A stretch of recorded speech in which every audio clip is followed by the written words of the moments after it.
So, they talk about AGI, which is this idea of artificial intelligence having, you know, essentially all information, or being kind of all knowing to the point where it's really smarter than humans, maybe, and that sort of thing. And it's sort of supposed to be some kind of magical tipping point, maybe, where, it really transforms the power balance between AI and humans.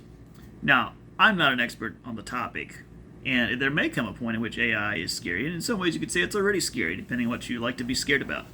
But I'm not convinced that the future of AI is quite as dramatic as what it's been made out to be.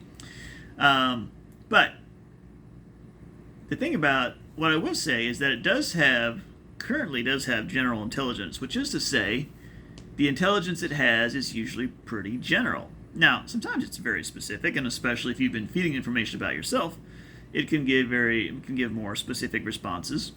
And so if you give it the context, that can help make it less general.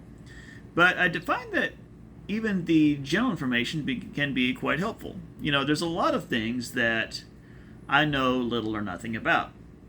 And AI already knows all of the general things about it, basically.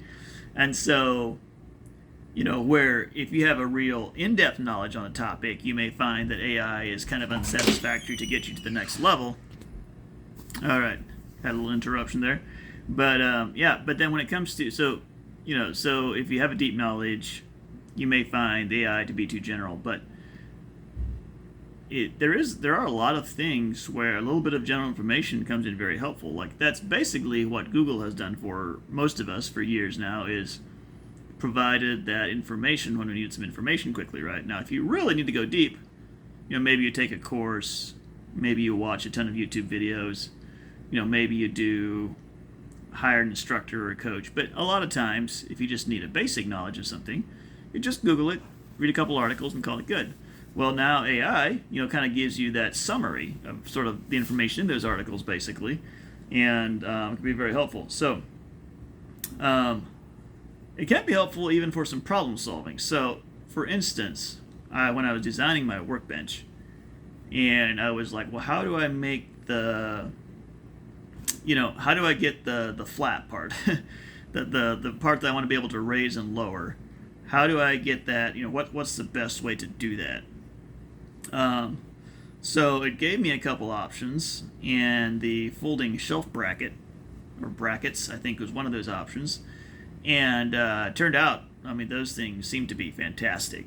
So it gave me a really good option. And I don't know if I had something vaguely similar in mind or not. I'm not quite sure what I had in mind. I think I was comparing between that versus, maybe I was thinking more along the lines of like an arm that would fold down or whatever. But like the brackets idea seems to be working really good. And so, I might have come across it otherwise, maybe. But AI was a really easy way to get that idea, and it was a really good one, So when you have access to a tool like that for problem solving, you kind of become human plus. You're kind of a human plus, right? Now, we've already been human plus from the standpoint that there's so much information available to us online. But I think this is another little bump up. Is it? It's not. Except for how it's been trained maybe on the Bible, but in general, AI is not like God's wisdom. It's just a collection, basically, of man's knowledge. But sometimes that knowledge comes in really handy.